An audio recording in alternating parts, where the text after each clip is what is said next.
हाँ स्टूडेंट्स, हम board exam की दृष्टि से अनसॉल्व पेपर लास्ट ईयर में आए हुए जो पेपर्स होते हैं उनको सॉल्व करने जा रहे हैं। तो हमने आज 2023 2023 ईयर्स का यह पेपर सेट बीएस लिया है। 2023 का बीएस सेट नंबर बीएस, और ये पहला सेट है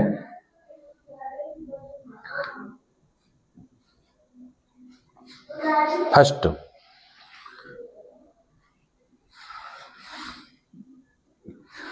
तो जो इंटरमीडिएट का क्वेश्चन पेपर आता है उसमें 9 क्वेश्चन होते हैं। पहला क्वेश्चन एमसीक्यूज, इसमें 6 क्वेश्चन होते हैं। और जो दूसरा क्वेश्चन है वो वेरी शॉर्ट, वो भी एक एक नंबर के होते हैं, उसमें भी 6 क्वेश्चन होते हैं। और तीसरे क्वेश्चन में ये 2-2 नंबर के होते हैं और ये 4 क्वेश्चन हैं। चौथे क्वेश्चन में 5 खंड हैं 3-3 नंबर के। तो मैं यहाँ थोड़ा सा हल्का सा लिख रहा हूँ। क्वेश्चन नंबर 1, इसमें एमसीक्यूज होंगे 6 मार्क्स के।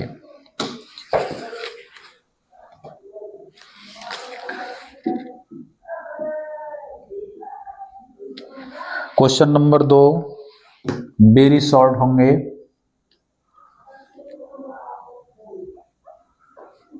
'अति लघु', ये भी 6 मार्क्स के हैं।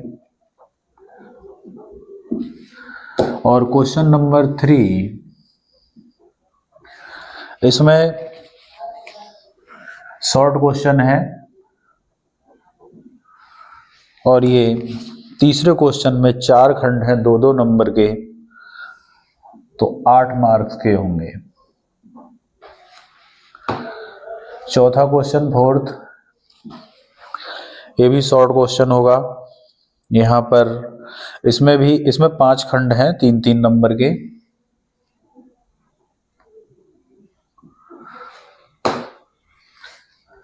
तो 5 भाग हैं 3-3 नंबर के, तो ये 15 मार्क्स के हो गए। तो आज की वीडियो में हम 4 क्वेश्चन को ही करेंगे। यदि हम पूरे पेपर को करते हैं तो वीडियो लंबी हो जाएगी। नेक्स्ट जो बचे हुए क्वेश्चन होंगे उन्हें हम अगली वीडियो में करेंगे। तो पहले इनको देखते हैं।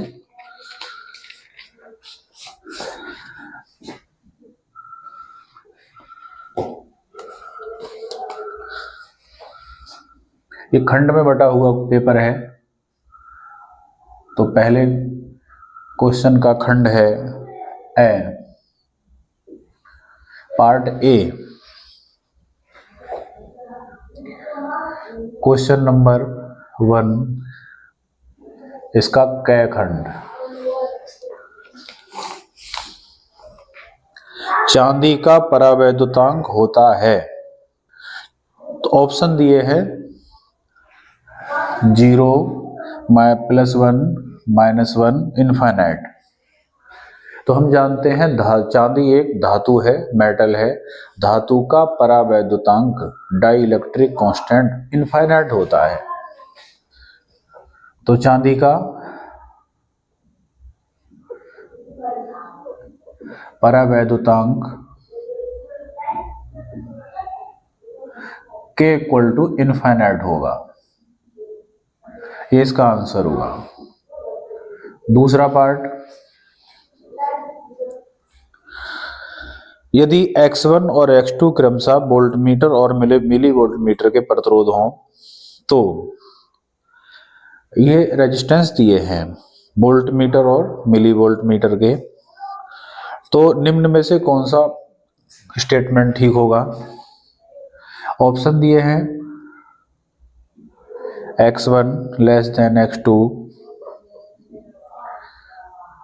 X1 < X2, X1 = X2, और फोर्थ है कोई नहीं।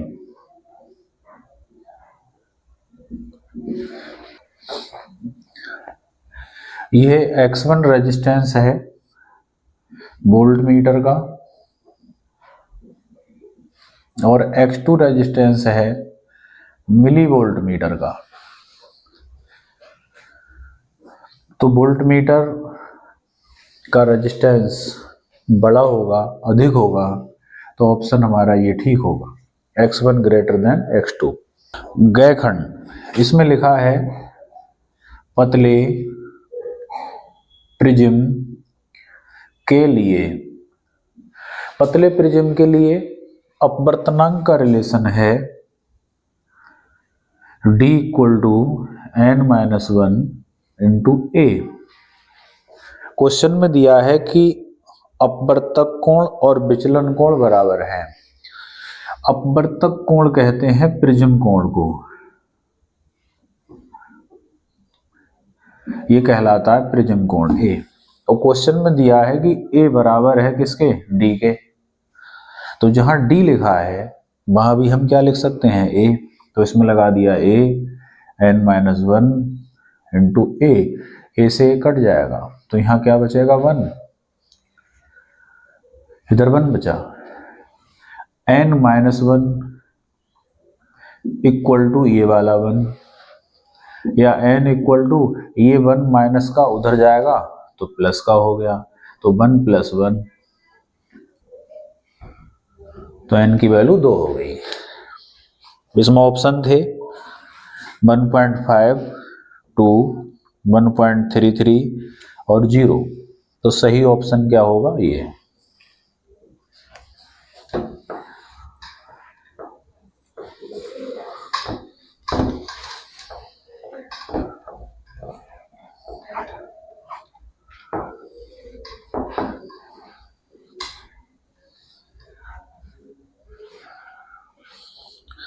इसका फोर्थ पार्ट, क्वेश्चन में एक इक्वेशन दी है 4(1H1 tends to 2He4 plus 2 ये पॉजिट्रॉन है +1 बीटा 0 प्लस Q है यहाँ पर एनर्जी। कह रहे हैं कि ये क्वेश्चन ये जो इक्वेशन है ये व्यक्त करता है, ऑप्शन है नाभिकीय विखंडन, नाभिकीय संलयन, नाभिकीय विघटन या इनमें से कोई नहीं। तो यहाँ पर ये हाइड्रोजन के 4 समस्थानिक 4 नाभिक जुड़कर हीलियम का निर्माण कर रहे हैं, तो यहाँ नाभिकीय संलयन की क्रिया आ रही है। तो इसमें ऑप्शन सही होगा नाभिकीय संलयन। संलयन माने जुड़ना, तो यह विक्रिया नाभिकीय संलयन को बता रही है। फिफ्थ पार्ट, क्वेश्चन है निम्नलिखित में से कौन सा मूल कण नहीं है। ऑप्शन है पॉजिट्रॉन, इलेक्ट्रॉन, अल्फा कण और न्यूट्रिनो।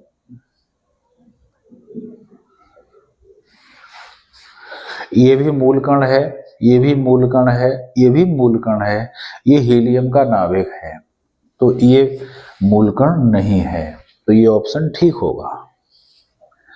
इसके बाद 6 पार्ट,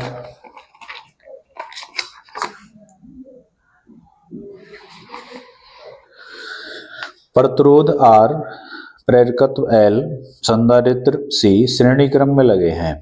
प्रत्यावर्ती धारा स्रोत की आवृत्ति N है। धारा स्रोत कहते हैं जहां से हम सप्लाई लेते हैं वोल्टेज, और अनुनादी आवृत्ति NR है। स्रोत, सोर्स, जिसमें प्लग लगाते हैं हम करंट लेते हैं वो सोर्स कहलाएगा। स्रोत की आवृत्ति ये है N, और अनुनादी आवृत्ति रेजोनेंस फ्रीक्वेंसी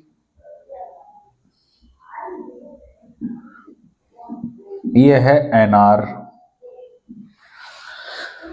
तो पूछा है किस स्थिति में धारा विभव से पश्चगामी होगी, मतलब करंट वोल्टेज से लैग करेगी। तो वोल्टेज, ये धारा इधर दिखाएं, तो यहां कह सकते हैं कि वोल्टेज से धारा क्या हो रही है, पीछे है, पश्चिमगामी है, लैग कर रही है। तो ये किस कंडीशन में होगा, इनमें क्या रिलेशन होना चाहिए? तो ये तब होगा जब n स्रोत की फ्रीक्वेंसी अधिक हो अनुनादी आवृत्ति से, स्रोत की फ्रीक्वेंसी रेजोनेंस फ्रीक्वेंसी से अधिक हो, तब वोल्टेज धारा से आगे होगा, या कहिए वोल्टेज से धारा पीछे होगी, पश्चिमगामी होगी।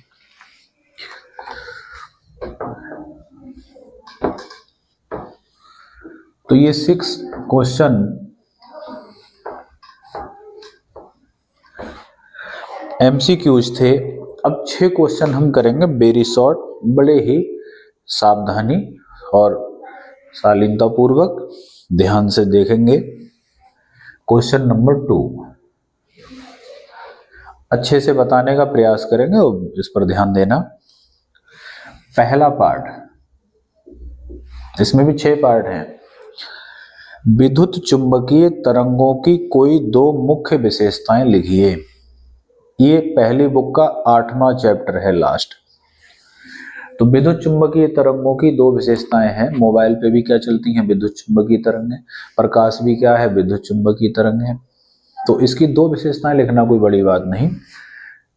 पहली विशेषता है इनकी चाल 3 × 10⁸ मीटर पर सेकंड होती है। विद्युत चुंबकीय तरंगों की विशेषताएं,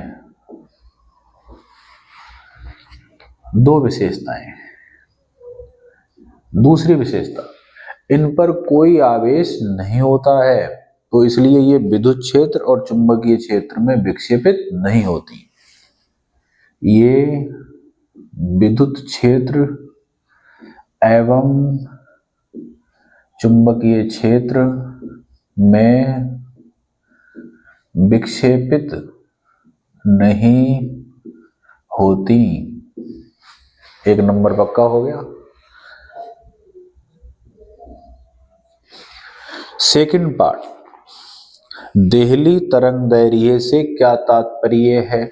सेकंड बुक में चैप्टर नंबर 11 द्वैती प्रकृति, वहां से डेफिनेशन उठाइए। देहली तरंगदैर्घ्य, डेफिनेशन क्या है? वह अधिकतम तरंगदैर्घ्य जिसका प्रकाश धातु से इलेक्ट्रॉन उत्सर्जित कर दे।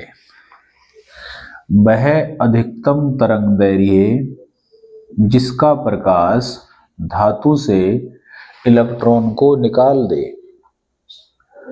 उस तरंगदैर्घ्य को देहली तरंगदैर्घ्य कहते हैं। फॉर्मूला हो जाएगा लैम्डा = c/μ0। c प्रकाश की वायु में चाल, μ0 देहली आवृत्ति। तीसरा पार्ट, n = 3/2 अपवर्तनांक वाले कांच के उत्तल लेंस को n = 3/2 अपवर्तनांक वाले द्रव में डुबो दिया जाए तो उसकी फोकस दूरी और प्रकृति पर क्या प्रभाव पड़ेगा? देखिए, यहाँ कांच का अपवर्तनांक जो दिया है वो दिया है 3/2। लेंस जिस कांच का बना है और जिस द्रव में इसको डाला गया, लेंस को जैसे पानी में डुबो रहे हैं तो पानी की जगह कोई और द्रव है पानी से गाढ़ा,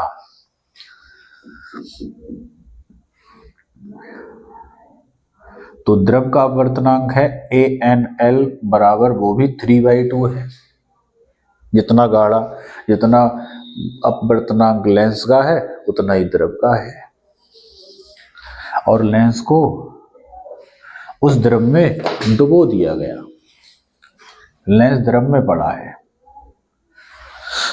तो लेंस की फोकस दूरी कितनी होगी ये पूछा है।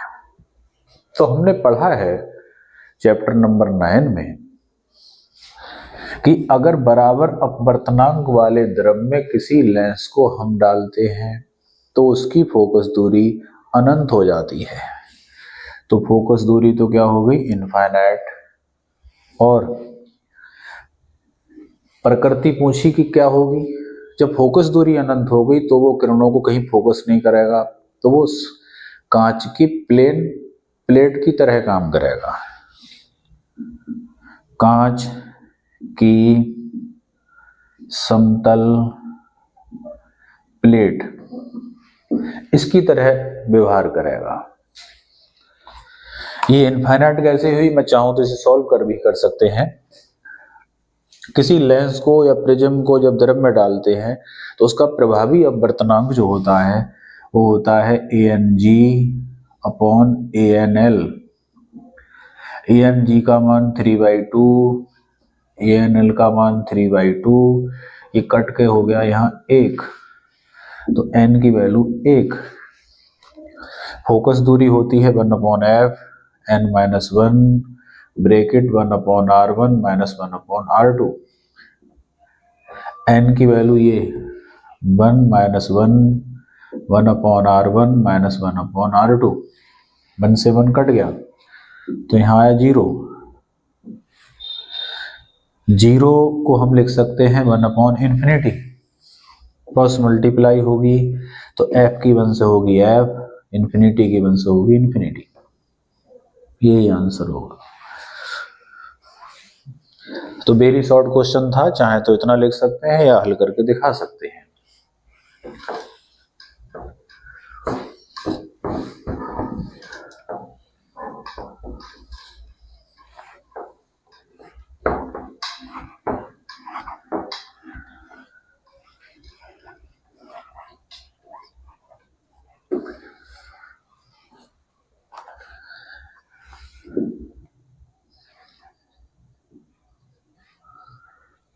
क्वेश्चन नंबर 2 का 4th पार्ट है, विभव प्रवणता से क्या समझते हो।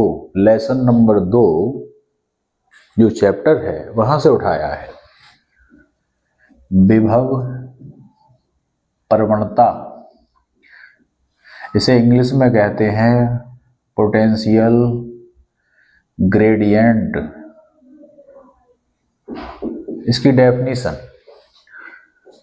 इसकी डेफिनेशन ना भूलो तो एक मैं उदाहरण बता रहा हूं।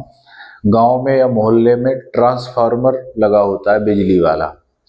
ट्रांसफार्मर के पास जिसका घर होगा वहां वोल्टेज अधिक आएंगे, और जितना दूर जाएंगे हम, जितना घर दूर होगा वहां वोल्टेज कम पहुंचेंगे, क्योंकि जो बिजली के तार होते हैं उनमें प्रतिरोध के कारण वोल्टेज अवशोषित होता है, खर्च होता है। तो वोल्टेज जितना दूरी बढ़ेंगे उतना ही वोल्टेज गिरता जाएगा, कम होता जाएगा। उस वोल्टेज की गिरावट को ही कहते हैं विभव प्रवणता। प्रवणता माने ढलान। जैसे पहाड़ से उतरते हैं तो नीचे को निचाई होती जाएगी, ऐसे ही वोल्टेज तार में जितना आगे जाएगा करंट उतना ही वोल्टेज गिरता जाएगा, कम होता जाएगा। उसको कहेंगे विभव प्रवणता। तो परिभाषा क्या हुई, दूरी के सापेक्ष या दूरी के साथ वोल्टेज में होने वाले परिवर्तन, दूरी के साथ वोल्टेज में होने वाले परिवर्तन को विभव प्रवणता कहते हैं। दूरी के साथ विभव कहिए या वोल्टेज कहिए, विभव में होने वाले परिवर्तन को विभव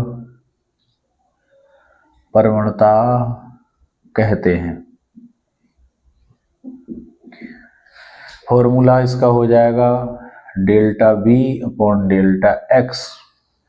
किसी तार में करंट जा रहा है तो यहां से यहां तक वोल्टेज में कितना परिवर्तन हुआ, चेंज कितना हुआ, डेल्टा V। डिस्टेंस यहां से यहां तक डेल्टा X। चूंकि वोल्टेज में कमी हो रही है इसलिए चिन्ह क्या आएगा, माइनस। विभव प्रवणता को प्रदर्शित कर सकते हैं हम कैसे, तो ये फॉर्मूला हो जाएगा। डेफिनेशन के साथ अगर फॉर्मूला लिख दिया जाए तो एग्जामिनर जो होता है, कॉपी चेक करने वाले, उन पर अच्छा प्रभाव पड़ता है, विद्यार्थी अच्छा माना जाएगा। तो डेफिनेशन के साथ फॉर्मूला अवश्य लिखें, अच्छे नंबर अगर लाने हैं तो। फिफ्थ पार्ट, इसमें देखिए क्या पूछा है। इसमें विद्यार्थी सीख पाएगा किसी भी परमाणु के नाभिक पर आवेश कैसे पता करते हैं। How we find the charge any nucleus of any atom. इसमें दिया है 7n14 नाभिक पर आवेश ज्ञात करो।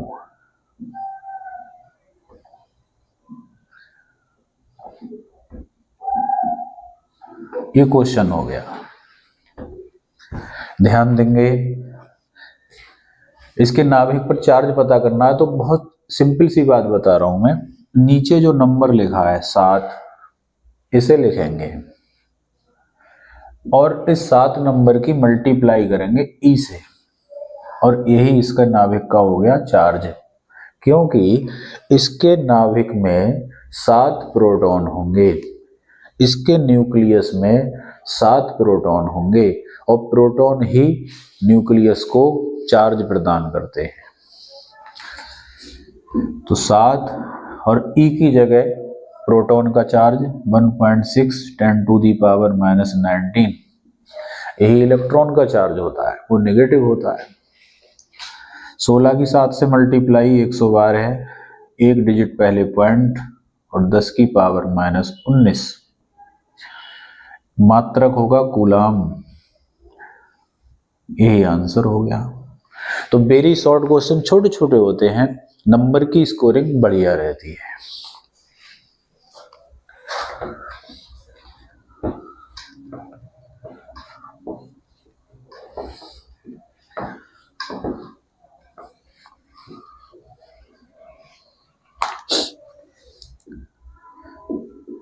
सिक्स पार्ट, एक हेनरी स्वप्रेरकत्व को परिभाषित कीजिए।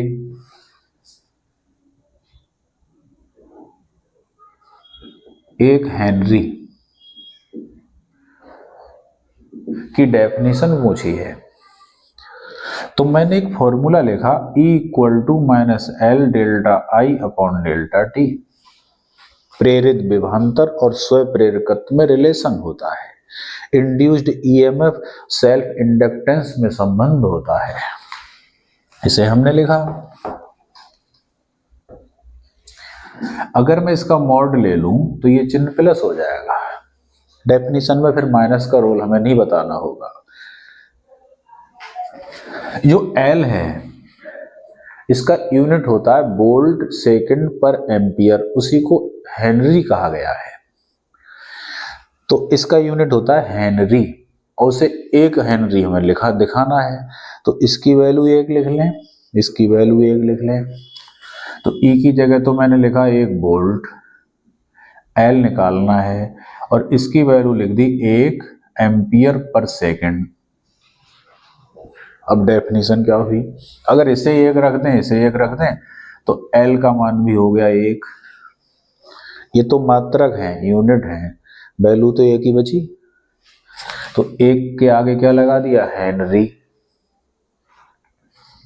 डेफिनेशन क्या हुई, किसी कॉइल में, कॉइल को कहते हैं प्रेरक, जैसे स्प्रिंग होता है, किसी प्रेरक में 1 एम्पियर प्रति सेकंड की धारा परिवर्तित करने पर, किसी प्रेरक में 1 एम्पियर प्रति सेकंड की धारा परिवर्तित करने पर उसमें 1 वोल्ट का विभवांतर उत्पन्न होता हो, तो उस प्रेरक का स्वप्रेरकत्व 1 हेनरी होता है। किसी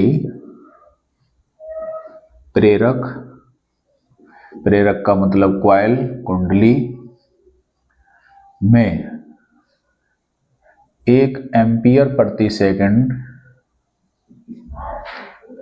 की धारा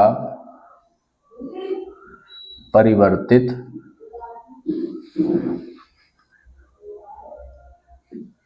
करने पर उसमें 1 वोल्ट का विभवांतर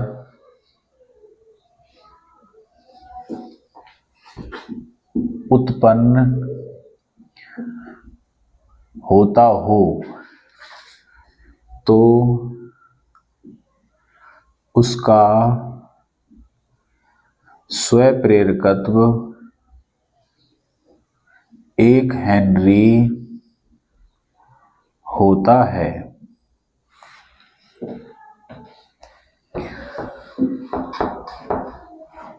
तो ये इसकी डेफिनेशन हो गई।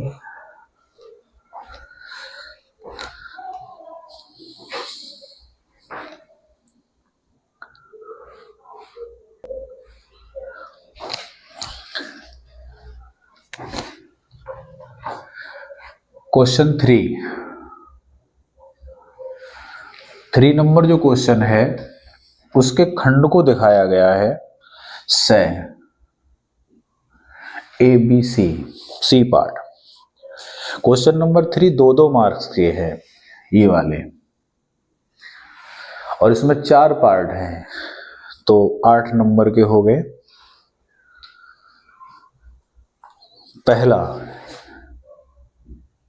पहला फर्स्ट पार्ट ध्यान से सुनेंगे। 45 इलेक्ट्रॉन वोल्ट ऊर्जा का इलेक्ट्रॉन, तो ऊर्जा दी है 45 इलेक्ट्रॉन वोल्ट। यह काइनेटिक एनर्जी होगी इलेक्ट्रॉन की। कैसे लिखेंगे? 9 × 10⁻⁵ वेबर प्रति मीटर स्क्वायर की तीव्रता के चुंबकीय क्षेत्र में वृत्ताकार पथ में चक्कर लगा रहा है। चुंबकीय क्षेत्र मैग्नेटिक फील्ड दिया है 9 × 10⁻⁵ वेबर प्रति मीटर स्क्वायर का चुंबकीय क्षेत्र। वृत्ताकार मार्ग की त्रिज्या बताओ।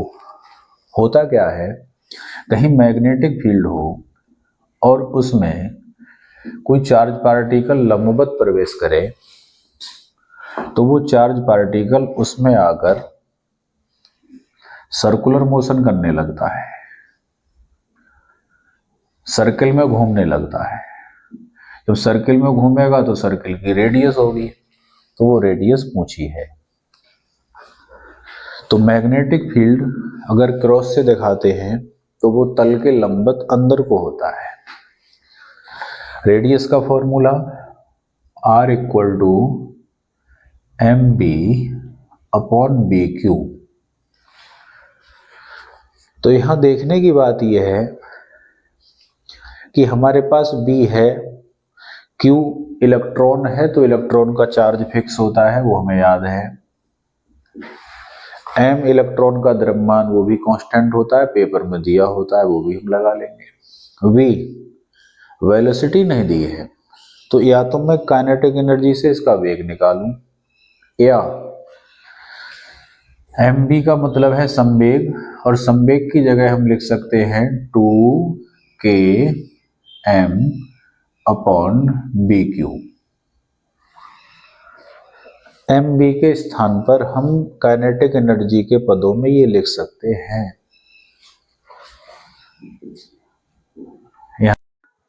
ये देखिए काइनेटिक एनर्जी होती है k = 12 mv²। इसे m से ऊपर नीचे मल्टीप्लाई डिवाइड कर दिया, ऊपर m की मल्टीप्लाई m² v²/2m। ये mb का स्क्वायर बन जाएगा, और p = क्या होता है mb, तो mb का स्क्वायर और नीचे ये 2m क्रॉस मल्टीप्लाई में चला जाएगा k के, तो 2km ये आ जाएगा, स्क्वायर हट जाएगा तो इस पर रूट आ जाएगा। तो यहाँ के अनुसार हमने ये वैल्यू वहां यूज की है। और इसे हम वहां पर प्रयोग कर सकते हैं। आर एम बी के को हमने इसमें कन्वर्ट कर दिया 2km upon B Q under root 2 के की वैल्यू 45 जो दिखने रही है वहां साइनिंग हो रही है, ये इलेक्ट्रॉन वोल्ट में है, इसे मैं जूल में लगाऊंगा। बिल्कुल ई इलेक्ट्रॉन का चार्ज 1.6 10⁻⁻19 कूलाम में। एम इलेक्ट्रॉन का द्रव्यमान 9.1 10⁻31। और इसमें ये दिया नहीं है, वैसे बोर्ड के पेपर में ये कांस्टेंट दिए होते हैं। बी और क्यू, बी की value 9.9 into 10⁻⁻5 into Q electron का चार्ज 1.6 10⁻⁻19। इनको अब हम सॉल्व करेंगे। इक्वल टू, इसमें एक बात ध्यान रखते हैं कि रूट के अंदर अगर कोई होल स्क्वायर का नंबर हो तो उसकी किसी से मल्टीप्लाई नहीं करेंगे, उसे बाहर ले लेंगे। ये 1.6 है, इसका अगर हम पॉइंट हटा दें तो नीचे या तो 10 लिखें या ऊपर पावर 1 माइनस कर दें, और तो माइनस कर दी ऊपर पावर। ये 16 का बाहर आ गया 4 मल्टीप्लाई, पावर हो गई ऊपर -32 और ये 19, दोनों माइनस की हैं, -32 -19 ये हो गई 51।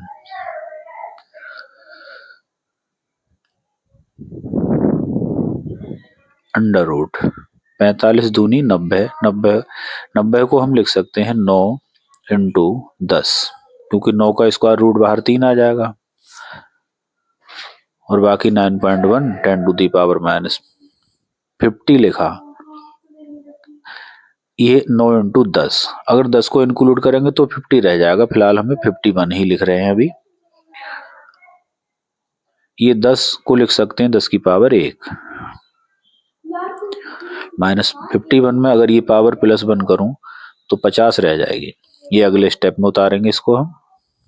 अब अपॉन में देखें, 9 इंटू 1.6 10⁻, नीचे हो गई -19 -5 -24 हो गई, इक्वल टू, ऊपर देखेंगे अब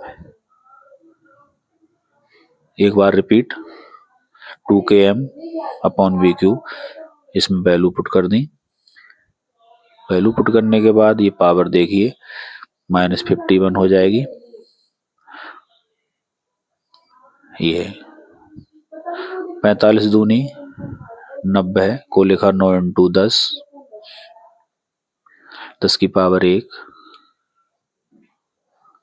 और ये -51 में +1 करेंगे तो -50 बचेगी। 9 का रूट बाहर आ गया 3, पावर ऊपर -50 है, -51 और 1 ये -50, 50 की पावर बाहर आएगी -25, रूट में पावर आधी हो जाती है। अंदर बचे 9.1, नीचे 9 इंटू 1.6 है, ये पॉइंट हटा रहे हैं यहाँ से और 4 के आगे 0 बढ़ा दिया।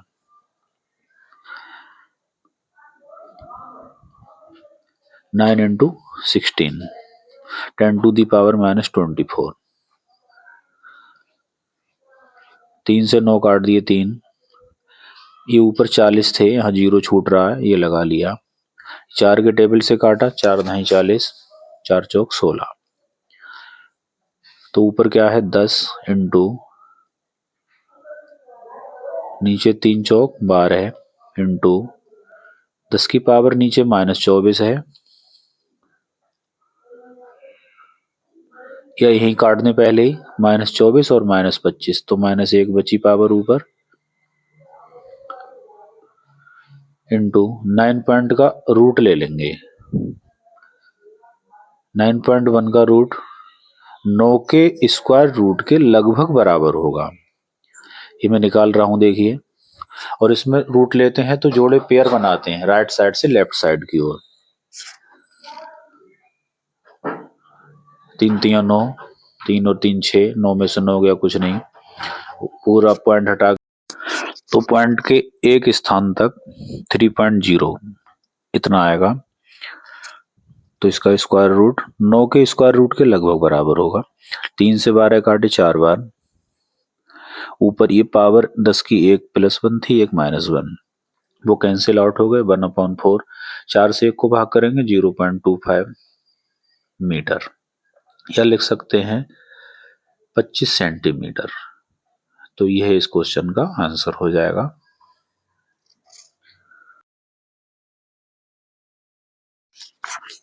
इस क्वेश्चन में बताया है कि इलेक्ट्रिक फील्ड में कोई चार्ज स्थिर अवस्था में है, रेस्ट में है, अर्थात उसका प्रारंभिक वेग 0 है, इनिशियल वेलोसिटी 0। अब ये इलेक्ट्रिक फील्ड इस पर फोर्स लगाएगा, इलेक्ट्रिक फोर्स F = QE, जिसके कारण ये चार्ज चलने लगेगा। अगर ये पॉजिटिव चार्ज है तो इलेक्ट्रिक फील्ड की डायरेक्शन में जाएगा, नेगेटिव चार्ज है तो उसके अपोजिट डायरेक्शन में जाएगा। बताया है कि ये d दूरी विस्थापित होता है, d डिस्टेंस, स्मॉल d आगे जाता है। तो हम क्या करेंगे, यहाँ जब ये विस्थापित होगा तो इसका कार्य होगा W, और इसमें प्रूव करना है कि ये विस्थापित होने के बाद इतना वेग प्राप्त कर लेगा, V = √2qEd/m। प्रूफ करने में जो d दिया है वो कैपिटल D दिया है, जबकि क्वेश्चन में स्मॉल d, इसलिए हमने E के आगे स्मॉल d लिख लिया। ये भी प्रूफ करना है हमें। अब देखिए यहाँ पर ये चार्ज इलेक्ट्रिक फील्ड में विस्थापित जब होता है तो इस पर कार्य होगा, तो वर्क लिखेंगे हम, work = force into displacement, d, force into displacement. Force को क्या करेंगे, F की जगह QE इलेक्ट्रिक फोर्स और d, इसे इक्वेशन फर्स्ट दे दिया। अब यहाँ ये चलेगा, गति करेगा तो काइनेटिक एनर्जी होगी, तो वर्क और काइनेटिक एनर्जी दोनों को इक्वल करा देंगे। ये E इलेक्ट्रिक फील्ड, यहाँ वर्क एनर्जी थ्योरम का यूज करेंगे। तो काइनेटिक एनर्जी इसकी होगी गति अवस्था में 12mv² = और ये वर्क के बराबर कर दी, QEd के इक्वल करा दिया। 2 क्रॉस मल्टीप्लाई से गया 2QEd और m/ में गया तो यहां बचा v²। ये इस तरह से हमने यहां लाए, आगे गति करी इसने, विस्थापित हुआ तो mv जो काइनेटिक एनर्जी है फोर्स जिसके वर्क के इक्वल करा दी।